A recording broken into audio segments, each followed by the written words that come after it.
മുളകച്ചാർ ready. മുളകച്ചാർ ready. നമ്മുടെ മുളകച്ചാർ റെഡി. അടിപൊളിയമ്മ, താങ്ക് യു. ഈ നല്ലപോലെ വിളയരുത്, നല്ലപോലെ മുറ്റത്ത് മുളക് കുറയ്ക്കണം. മഴയാ. ഇതിനി നമുക്ക് 2ആയിട്ടോ 4ആയിട്ടോ മുറിച്ച് മാറ്റാം. ഇത് ഒരു മുളകും ശകലം ചാറും കൂടെ എടുത്താൽ മതി. നമുക്ക് പൊതി കെട്ടി കൊണ്ടുപോകുന്നവർക്കാണെങ്കിലും ജോലി സ്ഥലത്തൊക്കെ പോകുന്ന ചോറ് കൊണ്ടുപോകുന്നവർക്ക് ശകലം മതി. ഇത്ര മുളകിന് വേണ്ടി 100 ഗ്രാം വെളിച്ചെണ്ണ ഒഴിച്ചു.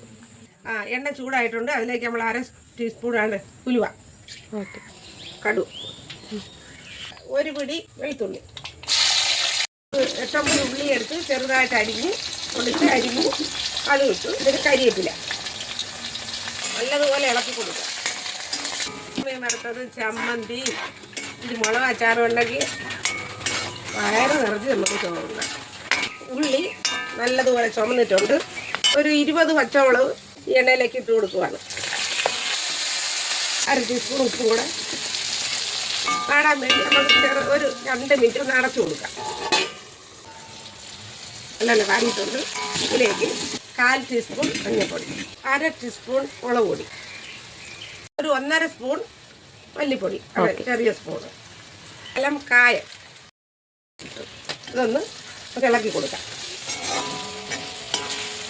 മൂപ്പിച്ചെടുത്തിട്ട് ഒരു ശകലം 1/2 സ്പൂൺ മുളക് പൊടിയും കൂടി ഇടുവാണ്. ഈ മല്ലിപ്പൊടി ശകലം ഇച്ചിരി മുന്നോട്ട് നിന്നാലും കുഴപ്പമില്ല. ഒരു നാരങ്ങ വലിപ്പത്തിന് പുളി എടുത്തിട്ടുണ്ട്. വെള്ളത്തിലിട്ട് പിഴിഞ്ഞെടുത്തു. ഇതിലേക്ക് ഒഴിക്കുകയാണ്. 1 ടീസ്പൂൺ മുളക് പൊടി, 2 ടീസ്പൂൺ മല്ലിപ്പൊടിയും ഇട്ടിട്ടുണ്ട്.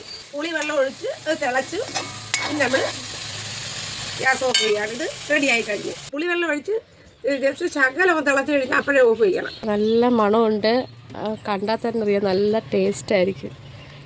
കുറച്ച് വന്നിട്ട് അമ്മ ഞാൻ ടേസ്റ്റ് നോക്കട്ടെ. അടിപൊളി ടേസ്റ്റാണ്, നല്ല മണമുണ്ട്. എല്ലാവരും ട്രൈ ചെയ്ത് നോക്കുക. നിങ്ങൾക്ക് എല്ലാവർക്കും ഇഷ്ടപ്പെടും. Thank you.